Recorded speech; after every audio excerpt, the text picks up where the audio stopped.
これが私専用の赤い照り焼きだ。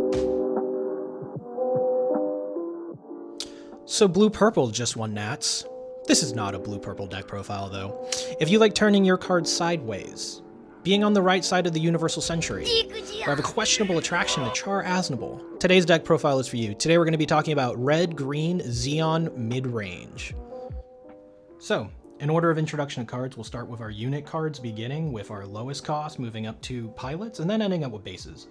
So, we're playing a green Zeon deck, so you know what that means.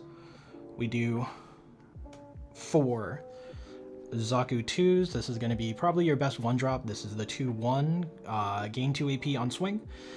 When mulliganing for your hands during the game, you really want to make sure to see this in your starting hand. I usually always try and fish for one. I'll go over that a little more when we talk about the mulligan section.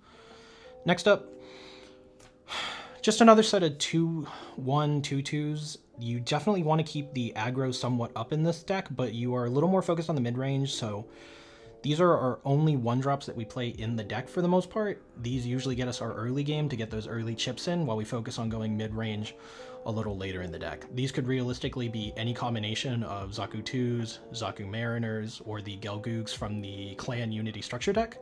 Anything really works. We're just playing Zaku 2 because drip. Moving on to our level 3 plays. We play 3 Rikdom.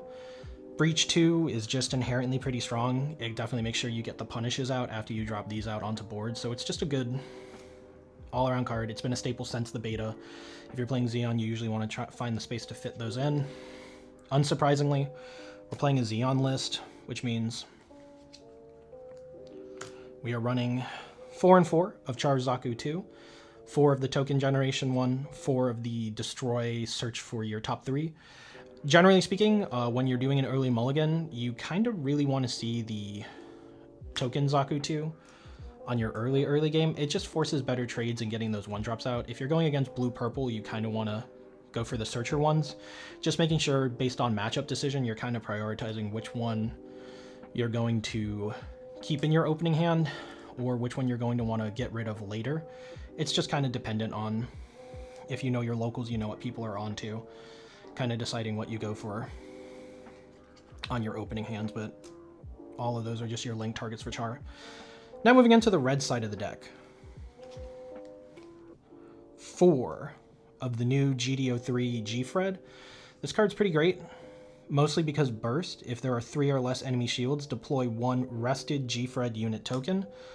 Card's pretty great. Getting the tokens off of your swing, especially after you use these to get early tempo, generally just helps you out in edging out games. It turns it into a mix of being able to put the pressure on board, and then later in game when your opponent pressures you, seeing this out of your shields just definitely helps increase your tempo plays. And also importantly, it's a link target for a Neon, meaning early game you can drop it, link the Neon, get a ping off, and then now you have a pretty decently statted 5-4 swinger that you can just start throwing out at turn 4 while still keeping a resource up for any combination of dropping those on your 4 curve. Moving along on level 4s, we're only playing 3 of the Gelgoog from GDO1. Great card, 4-3 stat line, links with Char, not much else to say about it. 1 of the Game Stealer right there, we're playing 1 GDO1 Char's Gelgoog. Just generally a great card. Spoiler alert, we are playing full frontal in this deck, so this card's just a great card to just spit off full frontal late game. If you're going aggro early on with your Char Zakus, just a great thing to fish out of the trash. You have to be a little careful though, since we do play the GFreDs, making sure you don't get rid of a Char when you need something for late game, so that's just something to keep in mind while you play. Moving on to our 6 now. No level 5 plays for the most part right here. We're mostly focusing on early and then getting some mid-range stuff in the late game, but we do play 4 of the GDO3 GFreD. This card's absolutely crazy. This is kind of the card that helps the deck stay in that mid-range. Being able to just deploy it, link it, and pay for cost all on one turn is super advantageous for this card. Even the fact that the Exile a Pilot effect is not linked or married to being linked or paired just makes the card pretty strong. Being able to do a blanket 1 ping just makes it like a pretty much a better version of all range attack that you have on a unit right here. Also being able to go to a 5/7 stat line and swing active is super duper strong when you manage to get the when linked off on GFreD. This card kind of is the heart and soul of the deck, and what lets you come back on mid-range plays and kind of wipe up board, especially against Corsica bases. This card's an absolute MVP, just kind of killing off those Leos. This card's a flexible spot. I've seen a couple people online doing different variations of similar builds of green-red. I know one build's very similar to this that was running 2 big Zams. I opted for 2 Sinanju. Just getting more high maneuver off of all your Chars, your Gelgoog, and this just helps you kind of like sneak out those game wins late game. Plus getting that additional 2 ping, just generally a strong thing. It's kind of a must answer card. Does feel bad to kind of drop one of these without the pilot under it, because by this point in the game, there are a lot of cards that kind of deal with the Sinanju, but just one of those things you have to deal with. And lastly, to round out our units at 8, we're playing 3 of the Omega Psycomu. This is the only card in the deck, pretty much other than your base, that will not trigger off a Neon Mill, but being able to put a blanket 3 damage on anything unconditionally on deploy is absolutely crazy. And for some reason in GDO3, Bandai's no longer scared of suppression, because this card just natively has it. So you just drop it, get 3 damage, and then pretty much sweep through 2 shields. Blockers, of course, are your worst enemy for that, but you live and you learn. And moving on to our pilots. Pretty quick on this. 4 Char, high maneuver, played off Gelgoog. Super duper strong. 4 of the new Neon. +1/+2, super duper decent stat line right there. Zeon, new type traded right there, so you can shove this under a Gelgoog if you need to. Late game to go sneak out a win. Just a fantastic card. When linked, mill 1 if it's a Zeon unit or a clan. You pretty much get to pop something on it, so super strong card. And for our last 2 pilots, we play 2 full frontal. Can play out the Gelgoog, can play out anything in the deck essentially that meets its level requirement. Bases, this is a relatively flexible slot in the deck. I've seen some people do Shujis, I've seen some people do Arula. The key methodology on my deck and the idea of how this generally plays out, I want to be able to play out my curves maximally and get as many resources as I can and always have enough open to try and proc something like the GFreD, so the 1 cost on this is generally strong.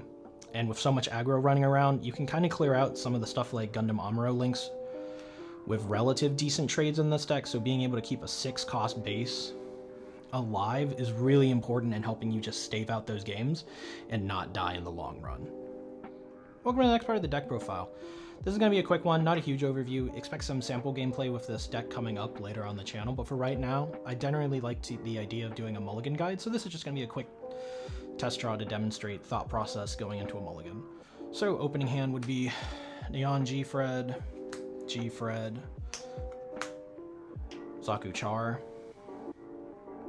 Obviously, decent hand here overall. We have an early 1-drop right here and here. If I'm going first, there's a high chance that will probably keep this. Going second, I might want to capitalize on going second and looking for a 1-drop right here, but generally this is a hand that's relatively okay. I have mid-range plays right here on turn 4 to go here, and then I can most likely draw into the later cards that I need right there. If you're going to do a hypothetical right here, 6 and shields, we draw for turn, we hit a base, pass, we draw, we hit a Sinanju, we draw and hit Char Zaku by the time we get to there. So one of those decent hands where we now have mid-game, early game here, we have our link right here, and we can search prior. Thanks for watching my first deck profile. This is once again Tyler from Third Space TCG right here. Notice the name, Third Space TCG. This is going to be a channel that focuses on the idea of card games as a third space. So expect to see more deck profiles, live gameplay footage, and most importantly, locals vlogs to focus on the idea of card games being a great way to escape the monotony of whatever it is you do on a daily basis. Anyways, thanks for watching, Zig Zeon, and peace out.